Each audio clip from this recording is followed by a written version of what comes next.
I don't expect you to go through all of the videos, but I have to answer every part of it, and I was trying to do it as fast as possible, but it just took long. Anyway, um, let me just go through the rest of it.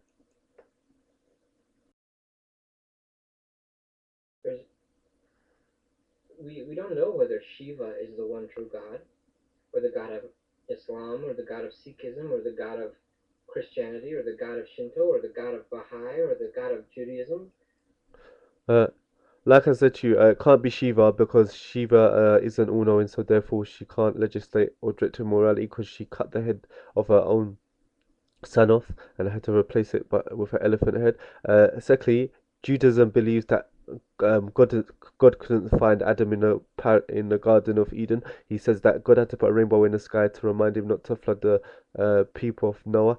And again, Judaism has God having human attributes. Christians believe Jesus is God. Jesus said in the Bible, he didn't know the day of judgment. Sikhism believes that God is everything. That means God is cows, God is monkeys, God is statues, God is species. They don't know everything. Um, I've covered the main ones. Buddhism. Buddhism's it's not an article faith that you believe in a god anyway. So it's quite clear to see that Islam's the true religion of God. Let's carry on. Or the gods of the ancient Greeks, or the gods of The gods of the ancient Greeks, they beat each other up, and say the one fell in love with another one's wife, and they all got tricked or deceived in some kind of way. So therefore, they weren't all knowing. Because if they were all knowing, they would not have let that happen to them. Because nobody wants any harm or to be tricked or anything to come to them. If they're all knowing, then you wouldn't be able to trick them. You know. So you know the Zoroastrian god, and so on. There's endless numbers of candidates, and they all have different ideas about whether it's okay to eat meat, whether it's okay to eat, you know, beef. first of all, before we even establish that what they're saying is right or wrong, we need to get into are these things God? To me, it's clear that all these beings that exist are not gods. That's why the messengers came, the prophets and messengers came because people went away from the worship of God to false pagan gods like half men, half statues, half men, half animals, and told people to worship the one true God, the God that um um doesn't eat, doesn't sleep, doesn't get tired, isn't like an animal, isn't like a man, and so forth. And cheese together, whether it's um, okay to marry your first cousin, whether it's okay to kill someone who's not in your religion, whether it's um, okay to take an oath. On and on and on. We get Uh, I believe I've answered these already. these ethical debates inside the religions, and they disagree about them. So, what's the conclusion? The conclusion is that we have to decide for ourselves. And in fact, we do decide for ourselves.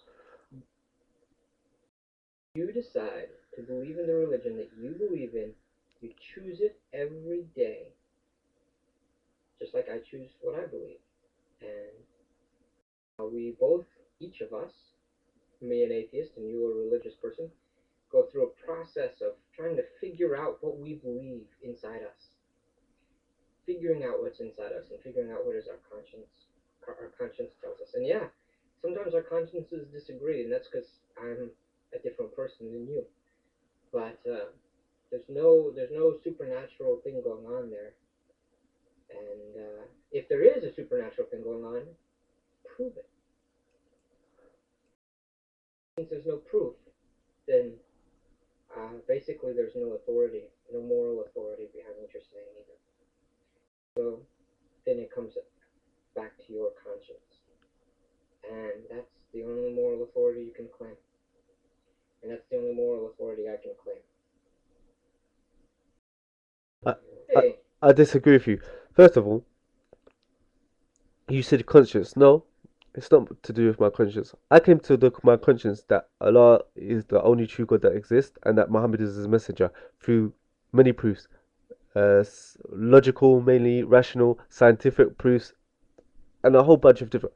After I came to the conclusion, um, I follow Muhammad, peace be upon him. Um, as a man, I don't worship him, and there's certain things I do that how can I say that my conscience tells me that that I don't necessarily have to do it, but I do it because I believe in a messenger and I benefit from them. So therefore, at the end of the day, it's not to do with my conscience because, for example, I used to smoke before I was a Muslim. Like, I could carry on smoking and not smoke too much and think it's okay. But because Allah and His Messenger said don't smoke at all, I don't do it. You see what I'm saying? And what I'm trying to say to you, I will always refer to God and His Messenger in no matter what society I'm in. As I'm saying, like the majority of atheists tell me that they judge right and wrong by society. So therefore, at the end of the day, I'm judging right or wrong. For example, I grow my beard. Most people in this society, yeah, if I was following what my conscience says, yeah, most people in this society who say it's ugly, it's nasty, you shouldn't grow it, it's horrible. I grown to love it, and I grow it now, you know. But my conscience tells me that everyone's society says it's wrong. But because I believe in Allah and His Messenger, I follow it. So at the end of the day, you know, I disagree with you. Secondly, like I said to you, the answer still exists. I don't want this to go into another video. Yeah, the answer still exists that I have objective morality. Because what I'm trying to say to you, I believe there's right and you believe, I believe there's right and wrong and you believe there's right and wrong. But the difference between me and you is that I believe, based on proof, that God says that this is right or wrong.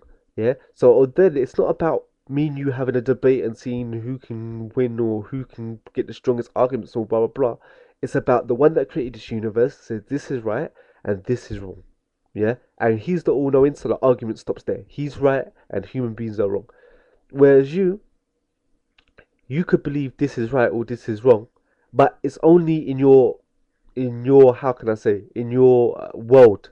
Outside of it, like because you're atheist, you can't tell an atheist, you know, that whatever he believes is right or whatever he believes is wrong. Why? Because you're not a governing body over him. So in your belief, an atheist can choose whatever he wants to believe, and he's right. And in your and no one should say that he's wrong because he's an atheist and he gets to choose his own way of life. Just like you choose your right, you choose your wrong, you just feel what's right for you, and no one can enforce it on you. But the difference is that when you think that rape is wrong for you, yeah, you could believe it's wrong, and you believe it's wrong in your world. When I believe this rape is wrong, I don't just believe it's wrong for me. I can actually say to another person or think in my head that if you don't believe it's wrong, yeah, if you don't believe it's wrong, it's wrong. Even if you don't accept with me. Why? Because the one who created all of this universe, he said it's wrong. So at the end of the day, I still have objective morality. As an atheist, it will never be, you will never be able to have objective morality because objective morality is is legislated by a supreme being with supreme knowledge.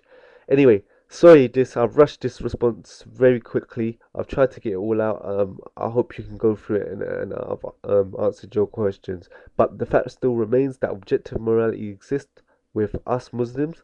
So when something is wrong, it's not just wrong for us; it's wrong outside of our minds. But when an atheist says rape is wrong or